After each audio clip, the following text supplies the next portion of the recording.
Itu impor gitu ya? Iya, impor dari luar negeri impor berarti dari ya? China, intinya seperti itu. Itu Oke. pada saat itu kasusnya agak sedikit agak marak sih, jadi banyak yang kena juga. Hmm.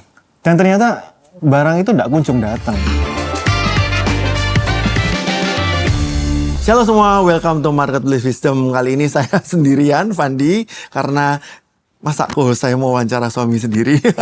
Jadi kali ini saya ada di seberang saya gitu ya, bersama dengan suaminya. Tema hari ini cukup menarik karena bagaimanapun terkadang Tuhan tidak membawa seseorang sampai tipe tertentu, sampai level tertentu. Terus setelah itu pasti harus ada satu lompatan gitu. Terkadang kenapa kita ada di tempat-tempat itu aja, karena kita tidak membiarkan Tuhan atau membiarkan diri kita sendiri untuk melompati zona nyaman atau karakter-karakter yang sudah ada. Nah, itu yang perlu pada hari ini. Karena kenapa? Karena kalau nggak gitu, gimana caranya open heavens bisa terjadi dalam kehidupan kita? Oleh karena itu, oke, silakan perkenalan diri secara singkat, lalu kita ngobrol lebih lanjut. Halo Ko Fandi, kenalin saya Larry dan ini istri saya Veronica. Oh ya, oke. Iya. Sip. Nah, kira-kira seperti apa? Awalnya dulu deh. Gitu. Kalian kelihatannya ini ya saling melengkapi gitu, yang satu rame, yang satu introvert gitu, atau bener nggak dugaan saya? Betul banget. Betul, saya mendengar. Karakter kita tuh bertolak belakang, sangat bertolak belakang banget. Sebenarnya nggak bertolak belakang sih, karena konsepnya penolong sepadan itu harusnya saling melengkapi. Oh Saling iya, melengkapi. betul, saling Saya melengkapi. konseling keluarga. Iya. Oke, Oke. ya karena saling melengkapi. Karena nggak mungkin kalau dua-duanya rame ntar tengkar. Kalau dua-duanya sepi nangis sendiri-sendiri. Iya. Jadi memang itu harus bukan bertolak belakang tapi saling melengkapi. Oke, dengan kondisi seperti ini pengen tahu sih dari Larry gitu ya. Dengan kondisi yang introvert seperti ini, tentunya mungkin juga terrefleksi lewat kerjaan gitu. Mungkin bisa diceritakan latar belakang. Ya mungkin kalau Ko Fandi ngelihat saya, mungkin pertama kali misalnya ketemu pertama kali, pasti nggak akan mungkin berpikir bahwa saya adalah seorang yang kerjanya itu setiap hari bertemu sama orang. Kerjanya itu untuk menawarkan dan membangun tim. Karena memang dari pengenalannya orang, pasti kelihatannya orang ini kayaknya tipenya yang pendiam gitu ya, kutu buku gitu ya, atau mungkin yang hobinya kerjanya di depan laptop, depan komputer aja. Tetapi ya ini the fact sekarang, ini faktanya sekarang bahwa sekarang ini saya bekerja dalam bidang yang totally maybe bukan yang saya harapkan dulunya seperti itu. Saya nggak pernah berpikir untuk bekerja dalam bidang seperti ini, tapi saya percaya ya itu adalah jalannya Tuhan. Tuhan menunjukkan saya satu jalan, saya tinggal taat aja, saya tinggal ikut tuntunannya Tuhan dan sampailah saya sampai saat ini. Awalnya kerja sebagai apa? Awalnya ya seperti tadi saya sudah spill ya, saya kerjanya berhubungan sama komputer ya, saya mendesain. Ya, saya mendesain bangunan, saya mendesain rumah, ya saya jadi Desain masa depan. desain masa depan Tuhan Yesus yang mendesain masa depan saya. Jadi saya dipercayakan untuk mendesain seperti itu. Jadi memang kan saya latar belakangnya juga dari arsitektur, teknik arsitektur. Satu alumni sama aku, Fandi. Nah, ini menariknya gitu ya. Karena tapi lanjut dulu. Nanti habis itu saya ini satu alumni ya. Koko angkatan gitu ya. Nah, jadi di awal memang ya kerjaan saya seperti itu. Jadi menerima proyek dan lain sebagainya seperti itu. Lalu sempat juga saya ditawarin sama teman untuk masuk dalam bisnis, untuk jualan juga. Jualan waktu itu jualan gadget dengan harga murah seperti itu sih. Nah, jadi nanti lanjut ya. lanjut.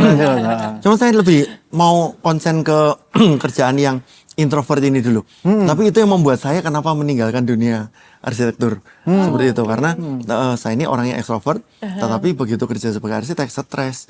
Karena gitu ya, hadapannya cuma laptop atau partner pada waktu itu, atau klien yang tidak terlalu banyak dan tukang dan mandor gitu. Jadi itu yang bagi saya tidak bisa, ya ada energi yang tidak bisa tersalurkan kan.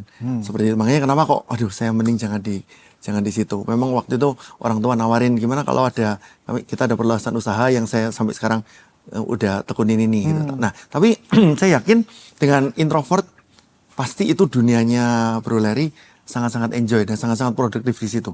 Ya, sangat enjoy banget kayak gitu, karena dulu kan juga saya tuh freelance ya. Saya juga kerjanya bisa saya atur lah waktunya. Karena di satu titik, at some point saya merasa seperti kayaknya saya nggak cocok deh untuk kerja kantoran yang 9 to 5 gitu ya. Jadi saya office merasa, hour gitu. udah deh saya freelance aja seperti itu. Dengan freelance saya bisa ngatur waktu saya. Jadi totally enjoy sama waktu saya. Saya bisa kerja kapanpun, dimanapun, di kafe manapun, di rumah, banyak kan di rumah sih. supaya nggak ketemu sama banyak orang. Ya kan? Lalu ya udah, akhirnya satu titik itu tadi mungkin ditawarin teman untuk bekerja, bantuin untuk nawarin ya bisnis gadget. Nah di saat itu ya udah saya pikir gak apa-apa dah, saya coba, toh gadget ini juga diminati oleh banyak orang, apalagi dengan harganya yang sangat murah kayak gitu. Jadi saya tanpa babi bu, ya udah saya coba tawarin aja ke keluarga, saudara, teman-teman dan lain sebagainya seperti itu. Akhirnya dari sana saya barusan mulai melihat bahwa oh ternyata bisnis itu seperti itu. Dulu kan saya nggak ngerti bisnis ya, saya cuma taunya desain aja. Tapi ya puji Tuhan dari sana saya mulai ngerti bisnis. Oh kalau ada margin keuntungan, profitnya berapa, itu dihitung-hitung, oh modalnya sekian. Jadi saya mulai ngerti kayak gitu. Jadi ada hal positif yang saya bisa tangkap dari sana. Tetapi ternyata saya nggak tahu, saya nggak pernah pikirkan sebelumnya, ternyata ini adalah jurang buat saya di depannya. Nah, tapi sebelum masuk jurang itu dulu, apakah ketika pertama udah mulai jualan gadget tadi, ketemu orang dan sebagainya itu problem nggak buat bro Larry? Karena kan kalau kita jualan barang, itu kan lewat zaman itu BlackBerry ya. Jadi kita cuma jualan lewat broadcast gitu. Broadcast aja kayak gitu dan oh ya you interest, oke you buy kayak gitu aja sih. Jadi nggak terlalu banyak interaksi sama orang. Jadi sebenarnya duit cepat kayak gitu sih. Bagi saya kan nggak punya store juga. Ya jadi temanku ngajakinnya, jadi ya ini kan kamu bisa lakuin dari rumah. Kamu tinggal intinya kamu coba tawarin aja barangnya dari saya kayak gitu. Seperti itulah. Oke. Jadi jualan gadget yang harganya lumayan miring. Jadi saya tinggal broadcast aja dan itu peminatnya cukup banyak. Saya cuma tinggal nego-nego harga aja sama mereka. Kayak gitu. Oke, nah sekarang masuk ke jurang itu. Ya, jadi tanpa disadari ternyata pekerjaan yang ditawarkan oleh teman saya itu membawa saya kepada satu jurang yang saya nggak pernah pikirkan sebelumnya terjadi kepada saya kayak gitu. Bagi saya pada saat itu adalah sebuah malapetaka. Karena kenapa? Karena sistemnya kan barang-barang yang dibeli ini kan secara pre-order, ya kan? Jadi orang-orang itu udah naruh duit duluan, barangnya datang kemudian. Ternyata itu impor gitu ya? Iya, impor dari luar negeri, impor dari ya? China. Intinya seperti itu. Itu pada saat itu kasusnya agak sedikit agak marak sih. Jadi banyak yang kena juga. Dan ternyata barang itu tidak kunjung datang kayak gitu. Ditunggu sebulan, katanya sebulan, terus 2 bulan. Lari ini berarti harus ngelunasin dulu. Setelah lunas kan baru barang dikirim gitu ya? Baru shipment kan? Iya, betul. Jadi kan bayar dulu kan, udah lunas dulu, baru barangnya datang seperti itu. Kliennya atau customernya udah lunasin juga? Udah lunas semua kayak gitu. Jadi tinggal nunggu barangnya datang di tangan mereka gitu. Tapi barangnya nggak pada datang kayak gitu. Nah itulah di sana pada saat itu kredibilitas saya mulai diragukan sama teman-teman saya dan lain sebagainya seperti itu. Dan ya banyak orang-orang itu yang mulai mempertanyakan ini kok barangnya kok nggak datang, saya kena tipu dan sebagainya. Saya mulai diancam-ancam dan pada saat itu ngeri-ngeri banget. Jadi setiap hari saya diteror, mana barangnya, saya mau uangnya di refund aja, kembalikan aja semua. Dengan posisi pada saat itu saya itu adalah seorang yang sebenarnya masih terhitung sebagai fresh graduate. Karena kan ya baru lulus kuliah, nggak punya modal sama sekali, nggak punya uang, makanya saya ngambil pekerjaan itu ya kan, karena kan tanpa modal. Ya akhirnya ya kena scam seperti itu, kena scam lah, ujung-ujung kena scam. Saya merasa beban setiap hari, saya kepikiran setiap hari di telepon, saya merasa seperti kayak, aduh saya gantian saya yang diteror nih sama orang kayak gitu loh. Dan itu saya nggak pernah ngalamin seumur hidup saya seperti itu. Jadi benar-benar saya dalam titik yang paling stres, paling rendah saat itu. Saya merasa kok ada masalah seperti ini. Saya juga takut untuk membebani orang tua saya, maksudnya membuat mereka kepikiran, karena kan mereka juga sudah usia. Saya takut mereka nanti malah gimana. Jadi saya juga menyembunyikan dari siapapun seperti itu loh. Jadi kalau boleh tahu budgetnya berapa banyak itu yang harus ditanggung? Pada saat itu 70 jutaan. 70 jutaan. Jadi saya nggak punya rekening yang cukup besar untuk mengganti semuanya itu. Nah, akhirnya ya segala project yang masuk, yang ditawarin ke saya, akhirnya tadinya mungkin saya tolak-tolak ya karena mungkin penuh dan sebagainya, saya mulai terima.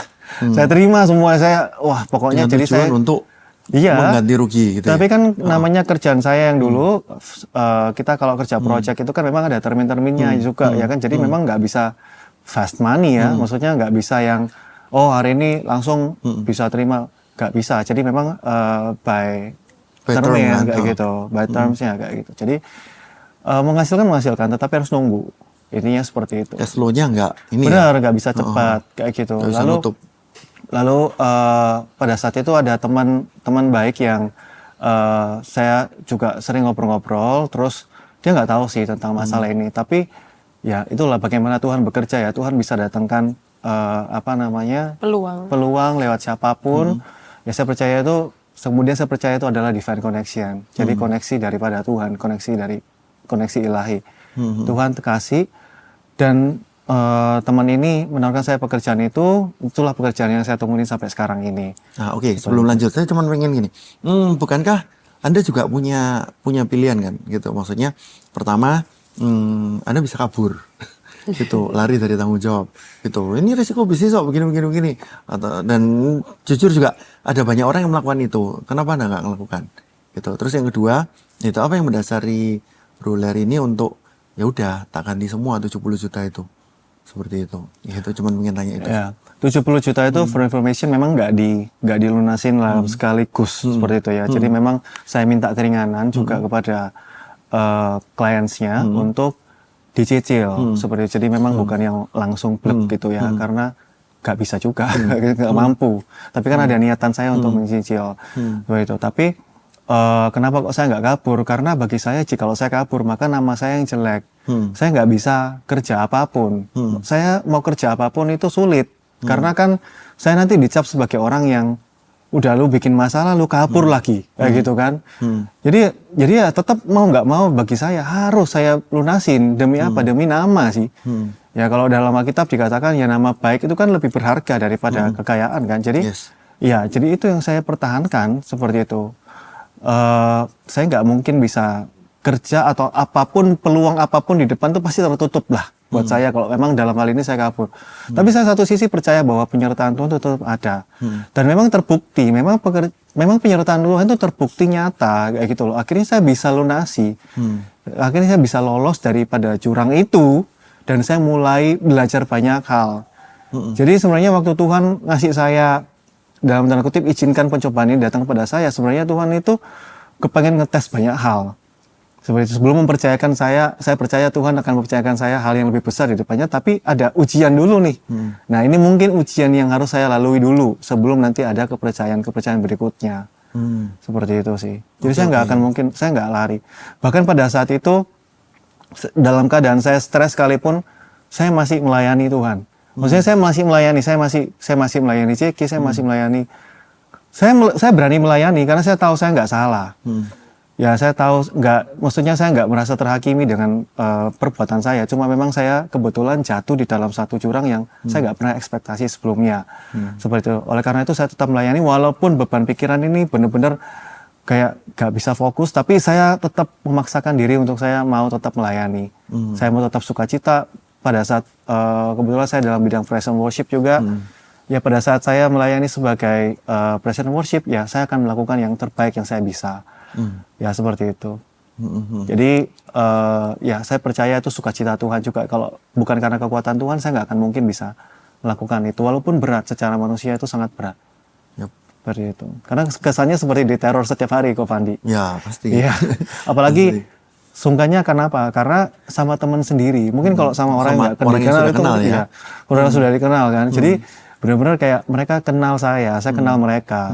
Dan mereka juga punya kebutuhan tentang uang tersebut kayak gitu loh. Mana mungkin saya tega untuk saya nggak bayar. Ya seperti itu, Fandi. Sekarang mari kita dengar apa yang jadi prinsip firman Tuhan pada episode kali ini. Saya ambil dari Keluaran 21 ayat 35 sampai 36. Apabila lembu seseorang menanduk lembu orang lain sehingga mati, maka lembu yang hidup itu harus dijual, uangnya dibagi, dan binatang yang mati itu pun harus dibagi juga. Tapi jika lembu itu terkenal sering menanduk sejak dahulu, dan walaupun demikian pemiliknya tidak mau menjaganya, maka ia harus membayar ganti kerugian sepenuhnya. Lembu ganti lembu, tetapi binatang yang mati itu menjadi kepunyaannya. Ini sesuatu hal yang menarik karena di sini Musa memberikan satu hukum-hukum etika dan hukum-hukum Taurat juga yang sampai ke detail praktis, sekalipun sampai kini hal-hal yang remeh-temeh di dunia peternakan itu terjadi. Sebenarnya bukan remeh-temeh sih, hal-hal yang bisa terjadi di dunia peternakan itu ternyata juga sempat dibahas di hukum-hukum Taurat. Di sini kita bisa lihat bahwa bisa jadi ada sesuatu hal yang kadang-kadang bukan salahnya kita, tetapi itu kaitannya dengan kita. Seperti ini, lembu gitu ya. Ya kan lembunya perkelahian antar binatang peliharaan atau antar binatang yang peternakan itu pun bukan kita yang punya sengaja atau gimana, tetapi kalau itu yang terjadi, maka kita yang berkaitan dengan itu, berkaitan erat dengan itu, kita harus bertanggung jawab. Di sini Tuhan hendak mengajarkan kepada kita bahwa ayo kita sebagai anak Tuhan, kita harus bertanggung jawab. Bisa jadi kita punya pilihan, mau lari, nggak bertanggung jawab seperti yang dilakukan oleh orang-orang di luar sana, ataupun kadang-kadang ada orang Kristen yang juga tidak bertanggung jawab. Tetapi di sini Tuhan minta kita itu punya sikap hati, Tuhan, kalau memang benar aku sudah ditebus oleh Tuhan, aku diselamatkan oleh Tuhan, rasanya aku kok nggak bisa ya seperti orang-orang dunia sana yang kabur-kaburan. Aku harus tetap di sini, aku tanggung jawab. Bukankah ketika Tuhan Yesus juga punya pilihan kan, berdoa semalam-malaman di Getsemani, jika engkau Tuhan berkehendak, hendaknya cawan ini lalu daripadaku. Tapi Tuhan ternyata enggak. Tetapi jika tidak, aku akan ikut turut sampai naik ke atas kayu salib. Tuhan pun naik ke atas kayu salib menebus dosa kita semua. Bayangkan kalau Tuhan Yesus dalam kemanusiaannya kabur-kaburan. Tuhan Yesus gak mau naik ke atas kayu salib untuk menebus dosa kita. Apa yang terjadi? Semua di antara kita tidak ada pengharapan. Tapi Tuhan Yesus pun ambil ke tanggung jawab itu untuk menyelamatkan kita semua. Kita sendiri pun juga meneladani Tuhan Yesus. Dalam marketplace kita punya integritas karena uang bukan segala-galanya, Tuhanlah yang segala-galanya. Kita tanggung jawab dan saya yakin Tuhan pasti sertai, Tuhan pasti tolong, Tuhan pasti akan kasih pemulihan dan pertolongan yang ajaib. Tuhan Yesus memberkati. Jadi teman-teman bisa ngelihat ya bahwa ini loh kualitas anak Tuhan ini, ya kita nggak pernah kabur. Walaupun terkadang ya bukan salah kita, tapi walaupun kita digencet pun, kita di tengah-tengah dan kita punya berbagai macam alasan untuk kabur, ya kita nggak boleh kabur. Gitu ya, kita selesaikan ini dan favor Tuhan pasti akan menyertai. Nah lanjut ke favornya Tuhan. Tadi penawarannya seperti apa setelah itu? Dalam kekalutan itu, dalam kebingungan itu, ditawarin untuk saya ditawarin satu opsi pekerjaan yang bagi saya itu is not really me at all kayak gitu, karena sekali lagi tadi kan sudah di spill ya. Itu bukan pekerjaan yang saya gemari dan saya inginkan, yang saya cita-citakan, karena pekerjaan ini hubungannya adalah harus bertemu dengan orang seperti itu. Tapi saya berpikir bahwa gak apa-apa, saya percaya Tuhan tetap bisa nyertai lewat kendaraan apapun, itu Tuhan tetap bisa pakai kayak gitu. Yang penting kan tujuannya sampai. Yang penting ini kan bukan pekerjaan yang mendukakan hatinya Tuhan. Ya, jadi saya tetap lakukan walaupun memang berdarah-darah di awal, karena ya saya nggak bisa. Maksudnya bagi saya sih, saya nggak bisa banget kayak gitulah. Tapi saya harus kan. Maka saya belajar, saya berlatih diri. Saya ya namanya belajar kan ya pasti nggak bisa lah ya. Nggak mungkin kamu mengerjakan satu pekerjaan yang baru banget, kamu tidak pernah lakukan terus tiba-tiba bisa, kan ya tidak mungkin. Ya, tapi saya melatih diri apa yang mungkin kurang dari saya. Nah, belajarnya seperti apa? Ini kan sangat-sangat berguna bagi teman-teman yang introvert, yang aku nggak bisa kayak gini. Nah kan banyak alasan yang timbul seperti itu kan. Waktu itu contoh apa ngomong di depan cermin atau gimana? Betul. Atau mungkin udah ketemu sama Vero atau gimana gitu. Ya, jadi dari ketika saya kan dibantu sama partner saya pada saat itu. Jadi pada saat dia menjelaskan atau presentasi dan lain sebagainya, saya mencoba untuk mendengarkan dan juga saya rekam, saya catat. Dan itu saya ulang, saya bawa pulang ke rumah, saya ulang lagi dengan intonasi yang sama, dengan cara yang sama seperti itu. Layar depan cermin juga termasuk seperti itu. Jadi saya juga praktis di depan cermin untuk bagaimana bisa menguasai dan sebagainya. Terus baca buku juga itu penting sih. Maksudnya dari buku itu kita juga banyak ngerti skill-skill bicara. Terus juga kan ada YouTube juga ya. Seperti itu. Ya, sebenarnya pengalaman untuk ketemu orang itu sebenarnya juga udah dilatih di CG sebenarnya. Udah ada modalnya. Sudah ada modalnya. Jadi saya merasa kayak saya bersyukur sih. Maksudnya saya digembalakan, saya dalam tanda kutip dipaksa untuk keluar dari zona nyaman saya untuk saya bisa upgrade diri. Kayak gitu. Karena kalau saya bayangkan kalau seandainya saya nggak ikut CG, kayaknya saya nggak akan mungkin deh. Maksudnya akan lebih tough. Maksudnya levelnya itu akan lebih sulit. Tapi karena saya sudah bermodal di CG, CG sudah bentuk saya sedemikian rupa, sehingga itu juga jadi modal saya untuk bisa. Tinggal saya upgrade lagi ya, belajar seperti itu. Satu hal yang seringkali orang nggak mau lakukan begitu introvert menjadi extrovert adalah takut ditolak gitu. Nah, kira-kira ada ini nggak? Atau momen apa yang membuat Bro Larry sehingga tidak mau menyerah dan walaupun ditolak ya udah nggak apa-apa?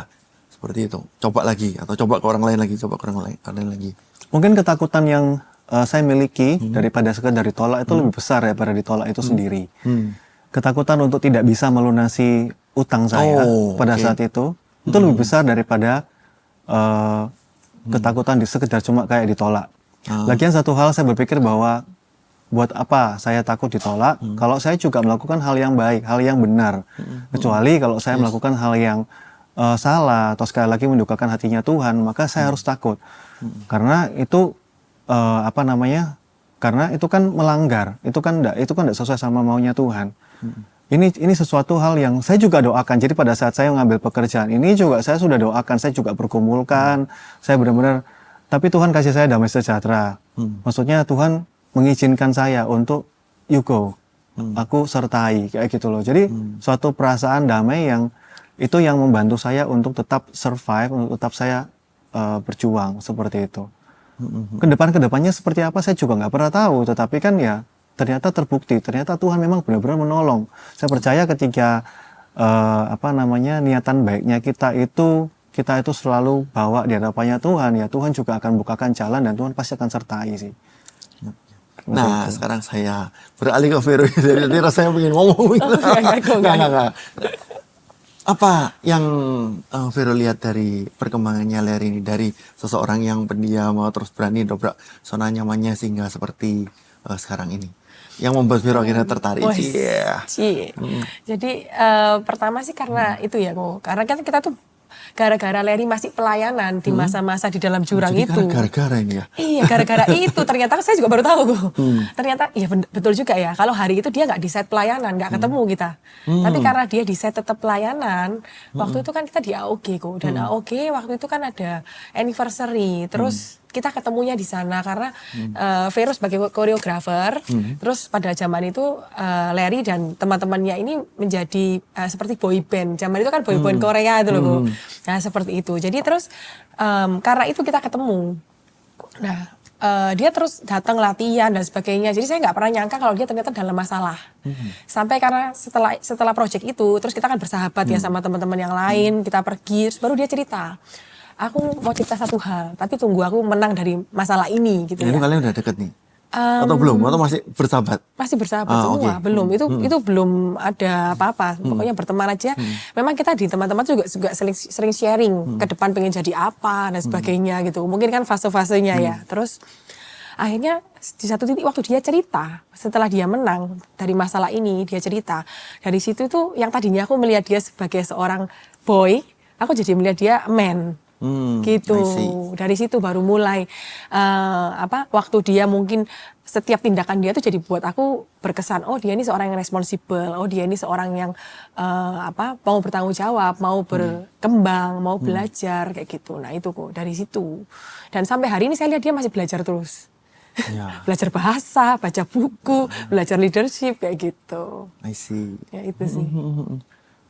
Ya, jadi kalau tanpa, jadi seperti tadi yang saya sampaikan ya, maksudnya kalau kita itu memutuskan untuk kabur, memutuskan untuk lari, maka kita nggak akan mungkin ketemu sama peluang-peluang berikutnya di depannya, kayak gitu loh. Ceritanya kita jadinya jelek, karena akhirnya Tuhan kasih bonus, ya teman yang baik pada saat itu, ya kan, yang kemudian berubah jadi pasangan, kayak gitu kan. Kalau kalau kalau misalnya saya kabur, nama saya jelek, ya otomatis siapa sih yang mau nikah sama saya, ya gitu kan?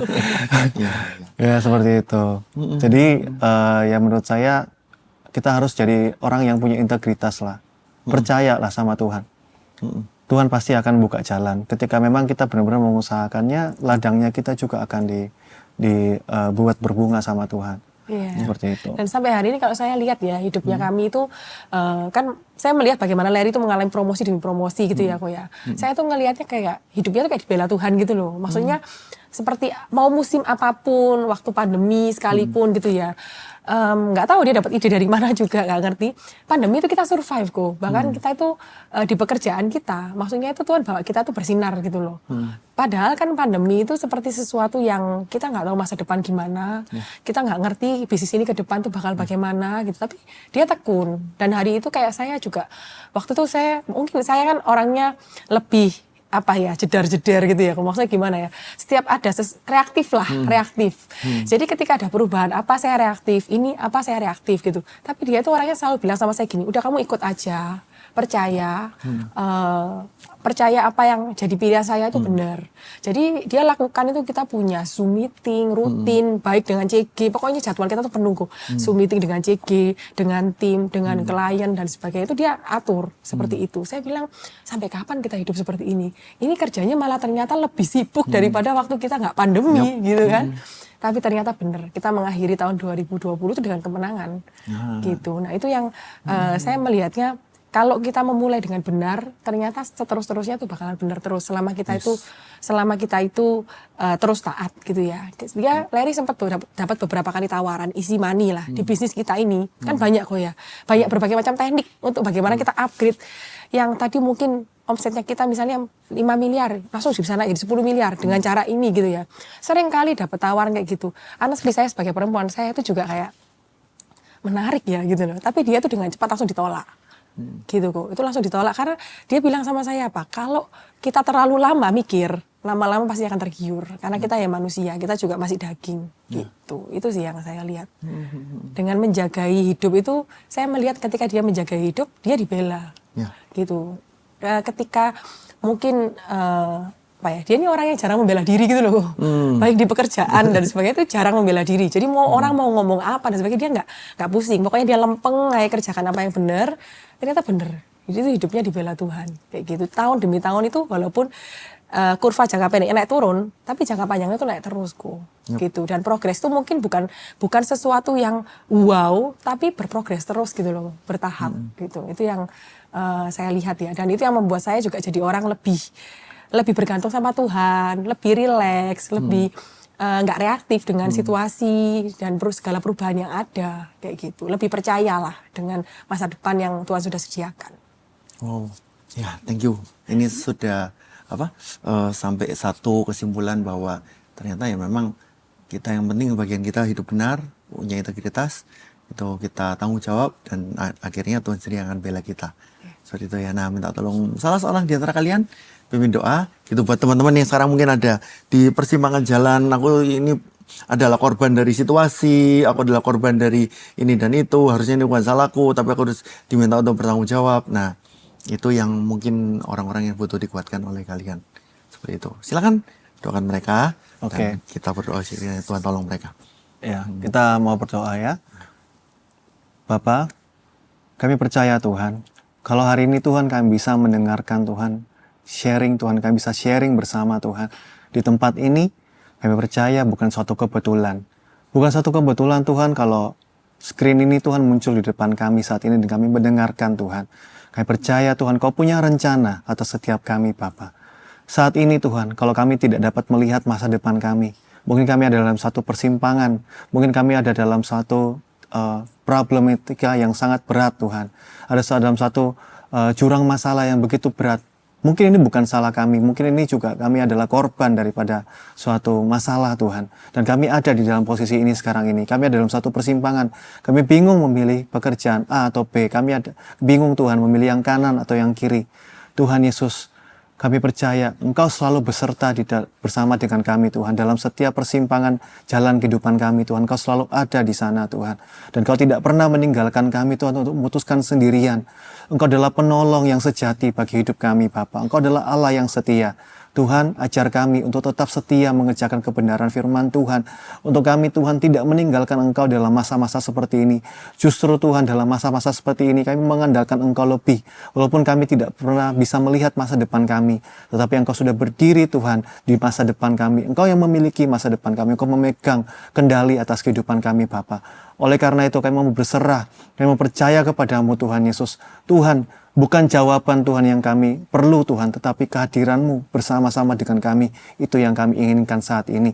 Tuhan, pegang erat tangan kami Bapa, hibur kami Tuhan dalam masa-masa seperti ini. Kuatkan kami Bapa, sebab kami percaya kekuatan yang sejati berasal daripada-Mu dan bukan daripada tempat lain. Tuhan, kami nantikan Engkau Tuhan, seperti penjaga menantikan fajar Tuhan di pagi hari. Tuhan, bawa kami Tuhan untuk lebih dekat Tuhan dengan Engkau Tuhan. Terima kasih Bapa, Engkau yang berikan kami damai, Engkau berikan kami sukacita yang melampaui segala akal dan pikiran kami Bapa. Terima kasih Bapa, kami serahkan hidup kami sepenuhnya ke dalam tangan-Mu. Di dalam nama Yesus kami berdoa. Amin. Oke, so bless ya. Beneran kita hari ini untuk kehadiran Beliau Larry dan Vero juga. Kita benar-benar tahu bahwa terkadang Tuhan memang meminta kita untuk keluar dari zona nyaman kita. Dan itu untuk greater good, untuk sesuatu kebaikan yang lebih baik lagi. Itu kalau kita ngikut dengan rencananya Tuhan. Oleh karena itu, jika Anda diberkati dengan tayangan pada hari ini, silakan masing-masing dari kita bisa like, share, komen. Dan jangan lupa kita punya Instagram @gmsviskon. Anda bisa follow juga. Thank you semuanya. God bless. Bye-bye.